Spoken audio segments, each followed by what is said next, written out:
ఈ రోజుల్లో ప్రభుత్వ ఉద్యోగం రావడం ఎంత కష్టమో ప్రత్యేకంగా చెప్పాల్సిన పని లేదు. ఏళ్ల తరబడి ప్రభుత్వ కొలువులే లక్ష్యంగా పుస్తకాలతో కుస్తీ పడుతున్న వారెందరో.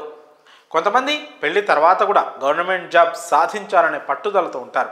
అలాంటి ఓ మహిళ బాగా ప్రిపేర్ అయ్యి ప్రభుత్వ కొలువు సాధించాలనే తన కోరికను తన భర్తకు చెప్పింది. అతను కూడా సరే అని తన భూమిని 15 లక్షలకు తాకట్టు పెట్టి మరీ తన భార్యను చదివించాడు. ఎటకేలకు ఆమె రైల్వేలో గ్రూప్ డి ఉద్యోగం సాధించింది. ఆ తర్వాత ఆమె బుద్ధి మారింది.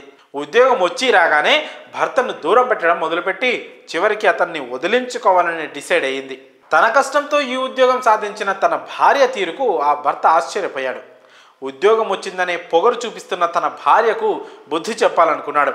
అసలు ఆమెకు ఉద్యోగం ఎలా వచ్చిందనే అసలు నిజం రైల్వే జనరల్ మేనేజర్ విజిలెన్స్ వాళ్లకు ఫిర్యాదు చేశాడు. అంతే, వెంటనే ఆమెను రైల్వే అధికారులు సస్పెండ్ చేశారు.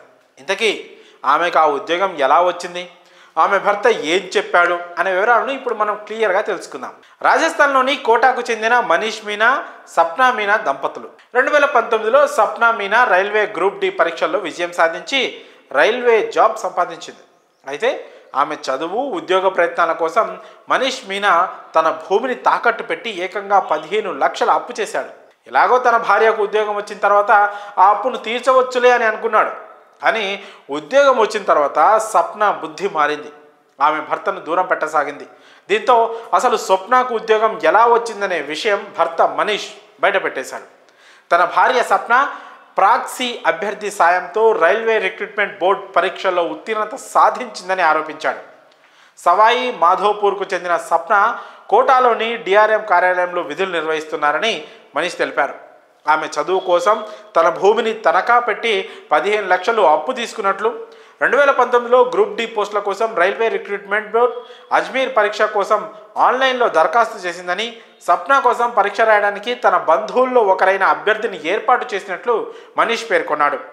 సప్నా ఎంపిక శిక్షణ కోసం 2023 ఏప్రిల్లో హర్యానాలోని సిర్సాకు వెళ్ళిందని, ఆ తర్వాత బిక్నీర్లో నియమించారని, ఆ తర్వాత కోటాకు బదిలీ చేశారని తెలిపాడు. కోటాలో పోస్టింగ్ పొందిన తర్వాత కూడా సప్న 2 నెలల క్రితమే తనను విడిచిపెట్టిందని చెప్పాడు. పరీక్షలో జరిగిన అవకతవకలపై Manish DRM, Bhimganj Mandi police station, West Central Railway general manager మరియు విజిలెన్స్కు ఫిర్యాదు చేశాడు. సప్నాను సస్పెండ్ చేసినప్పటికీ రైల్వే ఆమెను సర్వీస్ నుండి తొలగించాలని మనీష్ కోరుతున్నాడు.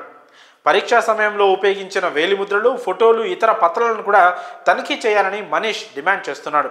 అయితే ఈ విషయం వెల్లడి కావడంతో సప్నాను సస్పెండ్ చేశామని, దీనిపై విచారణ జరుపుతున్నామని Kota division senior divisional commercial officer Saurabh Jain తెలిపారు.